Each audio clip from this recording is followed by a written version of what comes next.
I think there's a reason it's celebrating its 25th anniversary this year. Oh. I don't think it needs to cement its place. I think that Big Brother will be a programme which is always talked about. Yeah.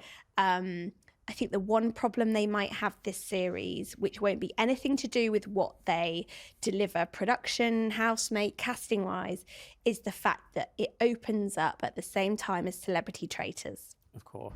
And I think that just by sheer momentum and star power, that feels like it's going to steal the reality TV thunder for October. Yeah. I definitely think it's going up in direct competition with that. And of course, MAFS, which we mentioned earlier. Of course, MAFS. It's in this sort of landscape where scheduling wise, it's probably not in the best place for it to thrive. But I mean, I love Big Brother, so I'm hoping people are still going to back it and watch it this series. And like you said, it's not going to be down to the casting or the production. I think it is just a case of look what else is on and what is more of the buzz show at the moment. October is absolutely jam-packed. I mean, not only have you got Celebrity Traitors and MAFS and Big Brother, you've got Strictly as well. It's just complete overload for the viewer. There's an awful lot of celebrities, a lot of characters, just so much for us to process. I don't really understand why the TV schedulers do this. But I think it's because they know that so many of these programmes aren't sit down and watch it live programmes. So if you look at the ITVX figures for Big Brother and E4 obviously have MAFS, they know that people don't necessarily watch it, so there won't be a clash. You know, I watch a lot of telly in the morning when I'm getting ready and commuting, so we'll see. Right, now I am desperate to hear what you are binning and binging this week. Jake, you are making your Showbiz Fix debut. I am. Do not let me down. What are you binning this week? So this week I'm binning Kanye West, which probably won't be a surprise to anyone because I feel like his reputation is on the ground, has been on the ground for probably sort of 2 or 3 years now. It's in hell. And rightly so. It's not just on the ground. Yeah, it's in hell. So I am binning him because this week he's sort of put out a self-released documentary or movie. I mean, I don't think anyone can quite work out what it is or why he's put it out there. But it's sort of personal footage that he's filmed over the last sort of 6-7 years just of his life. And some of the scenes are back when he was married to Kim Kardashian. And he does not come across very well in this at all. There's 2 scenes which have gone really viral. One of him shouting at Kim Kardashian. She's in tears at him.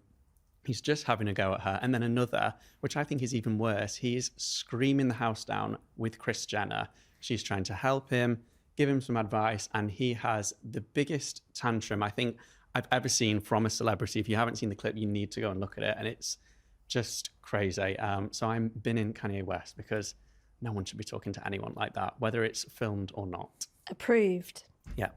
Binge. So on the flip side, my binge this week is Educating Yorkshire on Channel 4, which I love. It's back for the first time in 12 years. Obviously, it had that really iconic series 12 years ago. And I just think it's really nice. It's really heartwarming to see all the stories.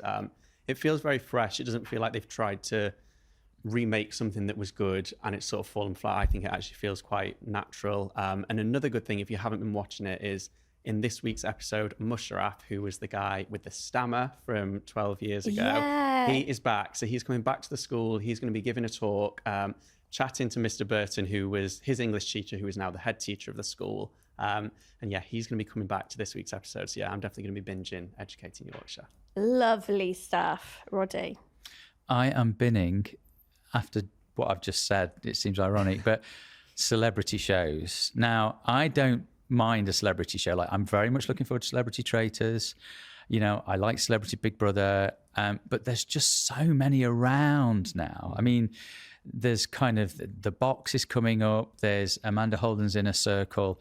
All great shows, I'm sure, but we're just swamped with them. It's just, and I think the interesting thing is that one thing that shows like The Traitors have proved is that actually, and MAFS, is that actually ordinary people are interesting and can be interesting if they're in the right format.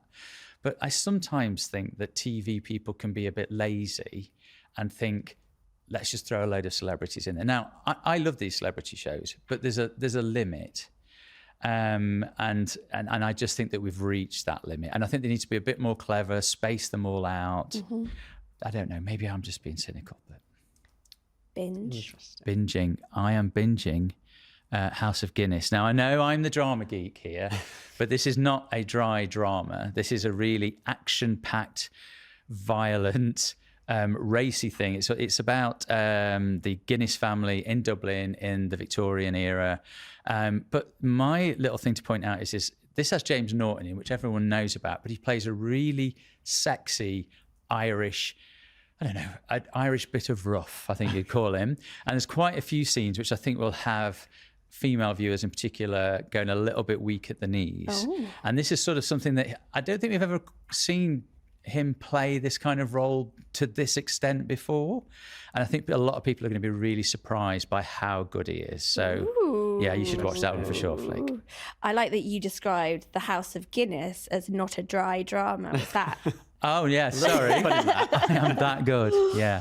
So this week I am binning wacky kids' names. Right. So Rihanna and A$AP Rocky have just had their baby, their third, and they've called it Rocky. Fine. Rocky with an I. R-O-C-K-I. And Rocky joins RZA, R-Z-A, and Riot. Right. They sound like the K-pop Demon Hunters as a collective. Mm-hmm.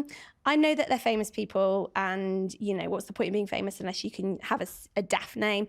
What's wrong with Kevin? What's wrong with Sally? What's wrong with all these nice names? I mean, Rihanna's never going to have a baby called Kevin, is she? But it'd be funny though, right? We should have expected this. But yeah, I think they are a little bit out there. I know. I mean, Jake, you are sitting between Flick and Roderick here. Yeah. These aren't the most conventional names. Yeah. I never thought of it like that. Is my bin total nonsense? No. You've just binned yourself. I've binned myself. I'm sure everyone will be thrilled about that. My binge, however, is Denise Lewis. So I don't know whether you saw the pictures. She has done her first ever lingerie shoot at the age of 53. So this is part of the Coco de Mer's Icons collection.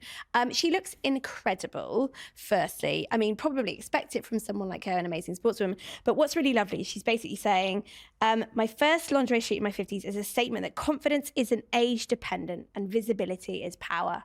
And I just think that's absolutely bloody brilliant of her. So full binge for Denise.